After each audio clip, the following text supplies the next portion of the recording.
kind of removes the ability for the side of Twisted Minds to play that Ming too, because you don't want to play the Ming Lady Sun and funnel the Lady Sun just for it to get blown up by something like the Fade, right? So that kind of makes probably change up their strategy a little bit here, and it's rare you see Lady Sun kind of alone.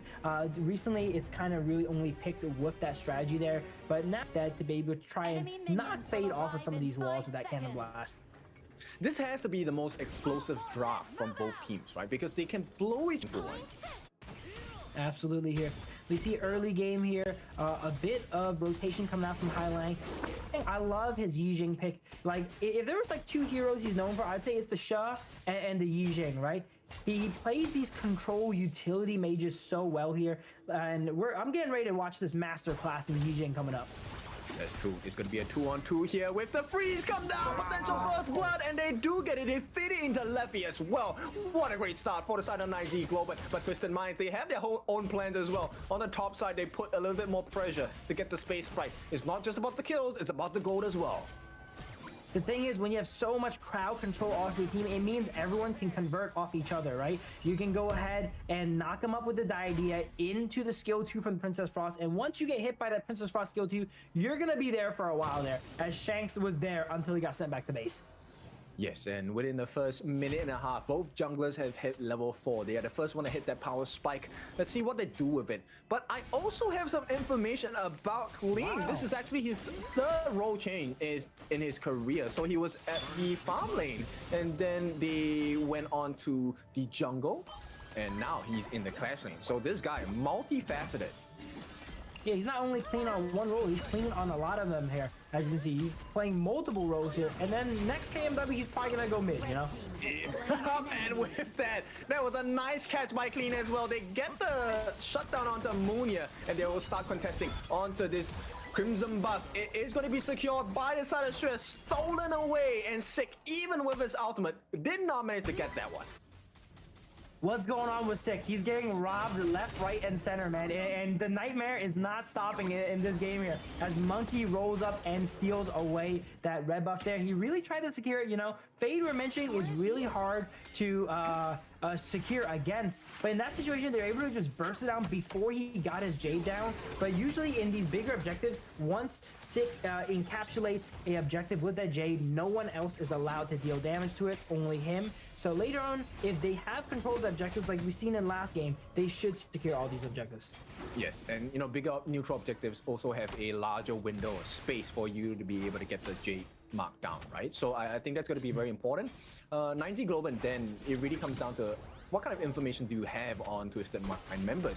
Do you know where they're at? Do you know what skills are available? And this game, more than ever, really signifies and lets you know how important resources are in this game.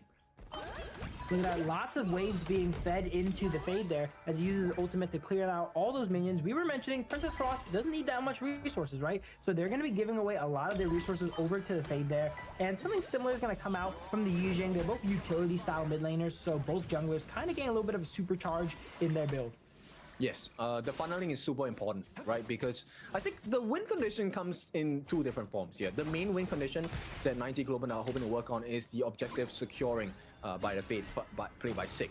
But for Twisted Minds, it really comes in the form of Shanks, right? We need him to be as strong as possible, as fast as possible.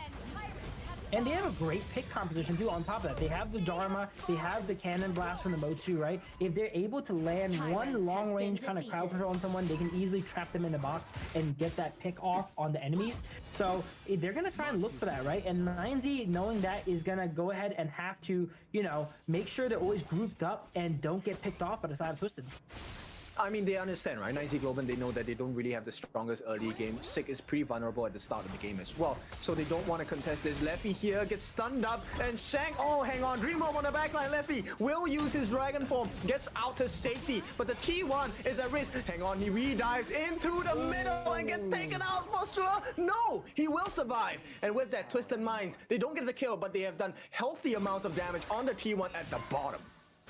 Super dangerous to use that ultimate back there on to try and clear the wave, as you can see, because Hailang had a combo ready for him to land, but the crucial healing from Diadea barely saving him here, but Twisted Mind is going ahead and attempting the same thing once again. Why are they still here? It's because the backup is here. They get the kill. Leffy rewarded himself with the life of Shanks, and that finishing blow on the hardened Jade Mark will be the secondary kill as well, as ACC is going to be food for the side of 9Z Global. Hyling really tried to come up there and assist in the fight, but Sick cut him off there, zoned him off, completely made sure that he could not help out his team there, and because of that, they were able to secure those 2 KOs on the bot lane of Twisted Minds. This one has to be a snowball game, right? Both drafts really thrive on having a huge lead because they have huge burst potential. Now, Leffy will help to secure this T1 with the help of the Vanguard as well. It's a 1,000, close to 2,000 goal lead for the side of 9Z Global. We have not seen much of WinRJ yet. We were mentioning that he was carrying a lot of the games, but this game he's been kind of passive.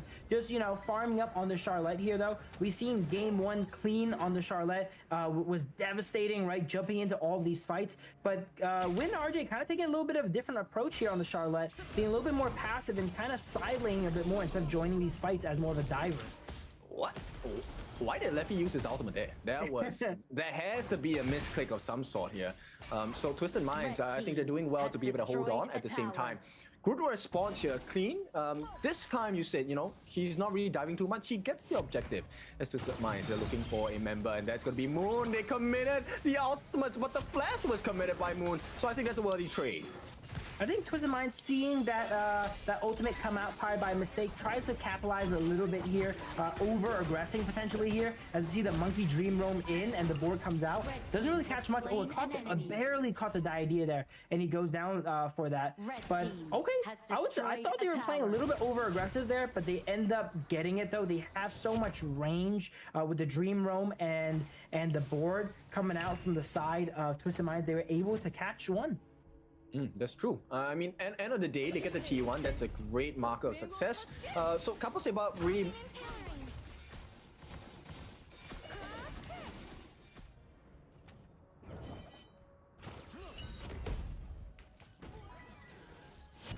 So it's a difficult position here for the side of 9Z Global. I think they have to play the map a little better against Twisted Minds.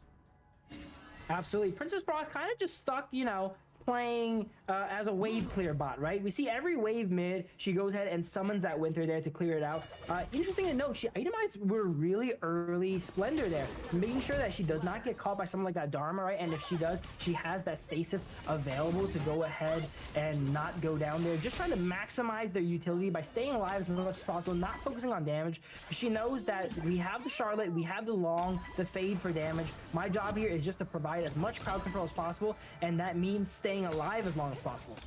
True, she truly can. I mean, for Moon, that is. He really can change the tides and turn the tides for the side of 9Z Global, right? With the second skill, Frigid Prison. Truly will become a prison for the side of Twisted Minds. And once again, they don't go for the contest, right? 9Z Global, I think they're making better decisions in this 4th game of the series. But they might not have enough time to make more if Twisted Minds are going to be allowed to play like that.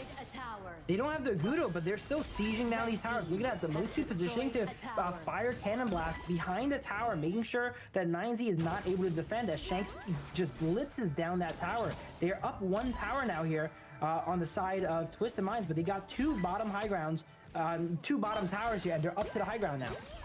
And they're allowing Shanks to get his win condition down, which is free shots. That's not what you want to do if you're on the side of 9Z Global. But for Twisted Mind fans, this one is a dream because you have ACC who has successfully set up so many different situations just by using the Cannon Blast.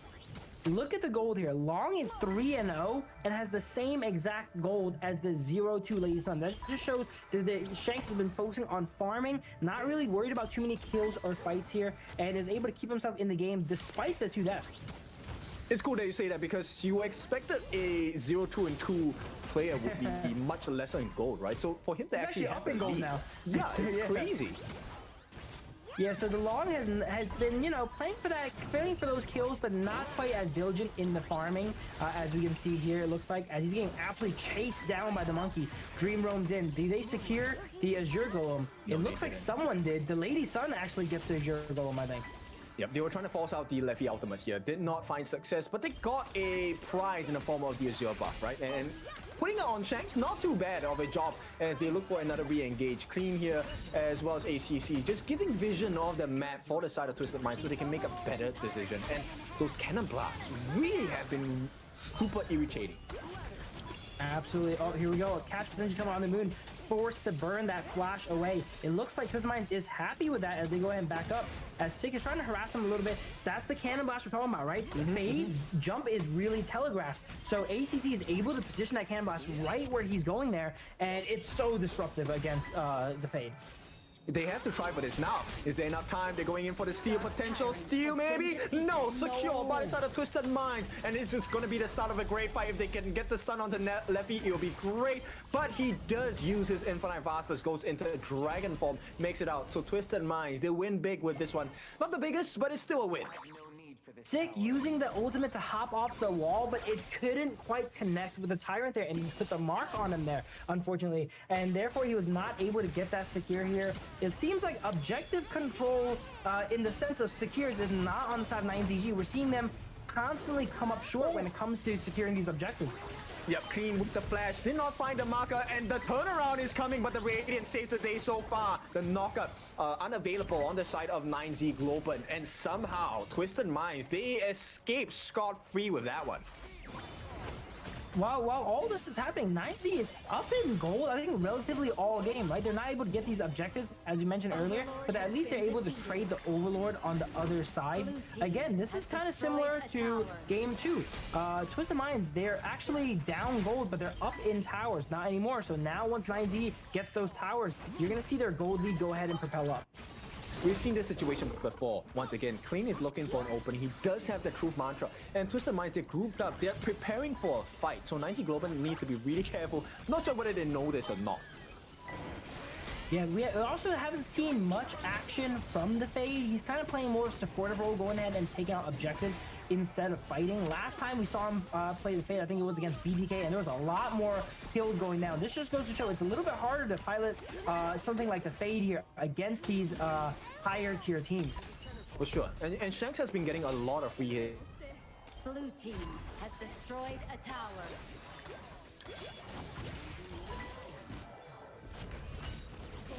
Board coming out for Yijing, landing onto the Fade. Is Fade caught up here? Yes, Fade barely getting caught above that Azure Golem there by that board, and he's gonna go down for that. Not ideal, right? I mean, at this point, this one is really starting to hurt on the side of 9Z Glow, but it's 3-3. They do have the goal lead, but Twisted Minds, they can turn this around anytime. Yeah, it's still anyone's game here. They have a conversation all about picks, right? We just seen it. They had an amazing pick on the Sick there, trapping them into that board there, and then landing the cannon blast on them. And if you can get one or two good picks near these objectives, it can easily turn the game. This game looks like another one that's going long. Both sides still have a lot of towers on them, and we are 7 minutes away from the Tempest Dragon, and it doesn't look like either side is the favorite or winning anytime soon. That's right. I mean, the stuns coming in from ACC are definitely making a difference, right? And, oh, hang on. They go in. The flash coming in onto Shanks as well. Will not be that enough. It will be enough. They get the kill onto Shanks. There's not enough damage on the side of Twisted Minds on the backlines as well. Clean has been handled by WinRJ. They're going for Shue. They are the last two members on the side of Twisted Minds. And with that Shue, he's not going to be for long as Twisted Minds falter. And 90 Globan, they see an opening. They have to take this one.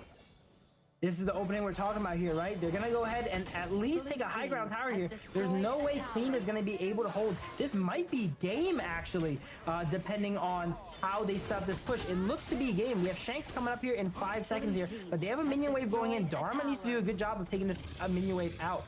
But they do not go for the win, it looks like. Wow, okay. They're opting to back up here. They're thinking, you know, death timers are a little bit short. They're coming back up. Let's not risk it. Let's go back, take their Azure Golem, and set up the waves so that we're in a better position moving forward. Yes, we're at a 14-minute mark, right? It's not exactly super late game as well. Twisted Minds, they also have to slow on the minions the moment the turret is taken down. So they're going to start working on this Clean. He will find vision onto the different members on the side of 90 Globan. In the meantime, WinRJ gives the information as well. They secure the Shadow Tyrant, maybe looking for a fight as well. For lay down, it is going to be a jump and a knockup by the side of WinRJ. They get locked up on the board as well, but Twisted Minds, they survive. Now we see Win RJ finally joining some of these fights with the Charlotte, you know, doing stuff that we've seen Clean do here in game 1 with the Charlotte, right? Such a threat to the back line there, being able to dive up. He was really passive all throughout the early game, but now it's his time to shine. They are up 7,000 gold. It felt like just a few seconds in the game, and then they're up about 7,000 gold now, right? That was quite a big churn there. That one loss from Twisted Minds here really disrupted their gold lead. Yep, here comes that Dream Roam. It catches them. It's not enough damage here. They do get the kill onto high lane first and foremost, but Clean comes in with the cleanup as well. But it's not enough damage. Sweat and high lane, both of them taken down. A great box, but it's not going to be enough. ACC holds off 3, but the backline is super exposed, leaving just Clean as well as Shanks. And this one, 9Z Globin, they take a great fight. This could be the end of the game here. 9Z taking great back-to-back fights. This time, there's 2 members defending, but there's no high ground for them to have to worry about here now to slow down the minions. Are they going to play for the win here? It is 4v2. It looks like they're going to go ahead and make that attempt here as they are in the crystal of Twisted Minds. Let's see what happens. We need a miracle here for Twisted Minds to stay alive in the game. Yep, you have to be Clean. He comes in, gets a knockback, not enough damage, and the minions are still here. Shanks, he will try go for the clear. The board is laid down. They just have to hit the crystal, and it will be done. We are tying this series up. 9Z Global 2, Twisted Minds 2. What a great series here, neck and neck there. I would say at that final fight, it looks like a bit of a disconnect between Shanks